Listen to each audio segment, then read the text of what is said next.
All right, good afternoon, everybody. It's your boy King here for today's second blog. Here to talk about the Hyundai Sun Bowl held in El Paso, Texas, between 7 and 5 USC against 6 and 7 Georgia Tech.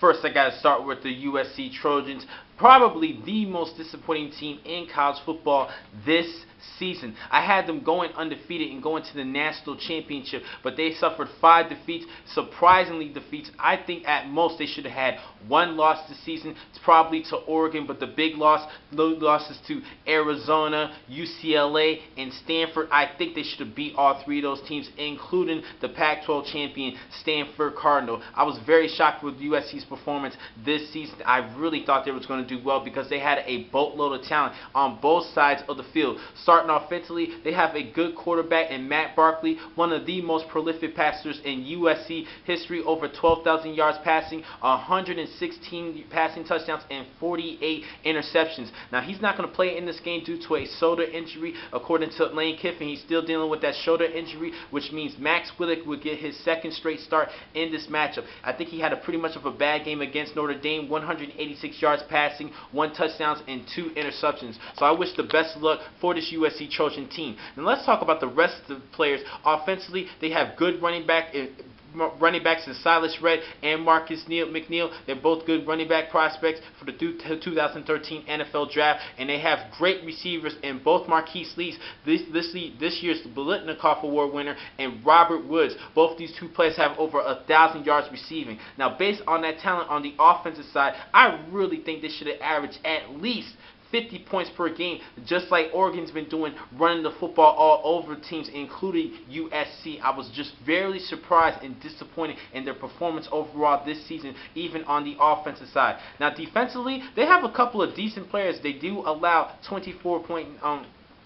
3 points per game, and they do have a couple of talented players. Start with the defensive lineman Morgan Breslin. He leads the team with 12 sacks, and he also has a good combination with freshman Leonard Williams, 7 sacks this season. Remember his name. I think he's going to do well in the upcoming season as a Trojan. Now, one player I do like in particular, and I'm looking forward to the 2014 NFL Draft, is linebacker / safety Dion Bailey. He actually has 75 tackles and 4 interceptions this season. He is a hard hitter, and he is a good cover guy as a linebacker or as a safety. But I think he's going to convert to the safety position in the National Football League. I think he could come out for the 2014 NFL Draft. Now, overall on that defense, like I say, they gave up 24 points per game. Now, for Georgia Tech, they had a little bit of a disappointing season, going 6 and 7, a losing record, but still became bowl eligible because they did make it to the ACC Championship, in which they had a close defeat, 21-15 to Florida State. So they did fall hard. Now, they're led by quarterback Tevin Washington, who has 1,173 yards passing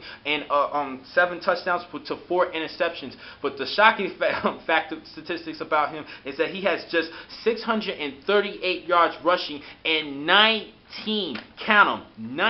touchdowns this season, leading the team. I do like this quarterback a lot. He's a tough guy, and he is a hard worker, but they did have a disappointing 6 and 7 season. Now, on the defensive side, they give up 30 points per game, but they do have 2 defensive players that I do kind of like a little bit. Starting with defensive end Jeremiah Atachu. He has 70 tackles and 10 sacks this season, and he's working along with another junior, Gemma Thomas, the defensive back, 80 tackles and 4 interceptions. They're going to have to go to work against that talented USC offense. Now, USC should definitely win this game like they should have won in other games, but you never know. They might just cause a couple of turnovers, talking about Georgia Tech, and USC just gives the Georgia Tech opportunities to get the football and score. Now, the key for Georgia Tech, run the football effectively, play after play, and take the time off the clock to keep the offense off the field. But even with the offense off the field, they can still capitalize because Max Willick does not have much experience, and he had a bad game against Notre Dame, so they could probably cause a couple of turnovers and get the ball back to the offensive side for Georgia Tech. Now, this is a coin toss for me because this USC team is very unpredictable, but based on the talent around Max Willick, I think he should have no problems in winning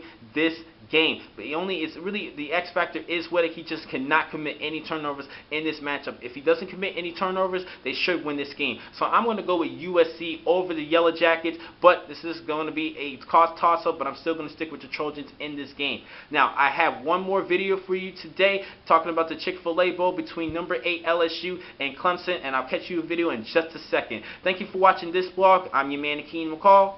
Be easy.